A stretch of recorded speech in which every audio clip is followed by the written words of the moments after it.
అక్కడ ఆయన వారిని పరీక్షించెను. నిర్గమకాండము 15వ అధ్యాయము 26వ వచనం. ఒక ఉక్కు కర్మాగారాన్ని చూడటానికి వెళ్లాను. తయారైన వస్తువుల నాణ్యతను పరీక్షించే విభాగంలోకి వెళ్లాను. ఆ హాలు నిండా అనేకమైన చిన్న చిన్న గదులు ఉన్నాయి. ఉక్కు కడ్డీలను విరిగేదాకా పరీక్ష చేసి ఏ స్థాయిలో అవి విరుగుతాయో వ్రాసిపెట్టి ఉంది. కొన్ని ముక్కలు విరిగేదాకా వాటిని మెలికలు తిప్పుతారు, కొన్నింటిని తెగిపోయేదాకా సాగదీస్తారు, కొన్నింటిని సన్నని తగరంలాగా అయిపోయేదాకా పీడనానికి గురిచేస్తారు. ఆ విభాగం అధికారికి తెలుసు ఏ రకమైన ఉక్కు ఎంతవరకు ఒత్తిడిని తట్టుకోగలదో. ఆ ఉక్కును గొప్ప ఓడ నిర్మాణంలోనూ వంతెనలు లేక భవనం కట్టడంలోనూ వినియోగిస్తే అది ఎంతవరకు పనిచేయగలదో అతనికి తెలుసు. ఎందుకంటే తన విభాగంలో పరీక్షించి చూశాడు కాబట్టి. దేవుని బిడ్డల విషయంలోని ఇంతే.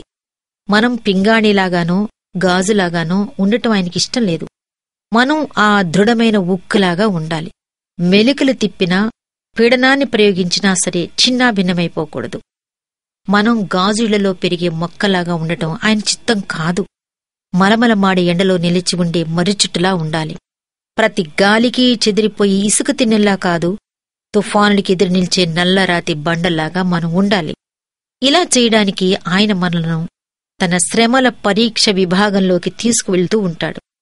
శ్రమలనేవి విశ్వాసం బలపడేందుకు దేవుడు ఉపయోగించే పరికరాలని మన స్వంత అనుభవాలు మనకు నేర్పిస్తాయి. విశ్వాసం గురించి ఉపన్యాసాలివ్వటం తేలికే. అయితే మన బంగారాన్ని దేవుడు మూసలో వేసి దానిలోని కాలుష్యాన్ని తీసివేస్తూ ఉండటాన్ని ఓర్చుకోవాలి.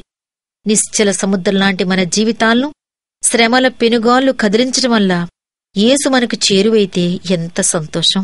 ఆయన లేని ప్రశాంతత కంటే ఆయనతో తుఫాను ప్రయాణం ఎంతో మేలు.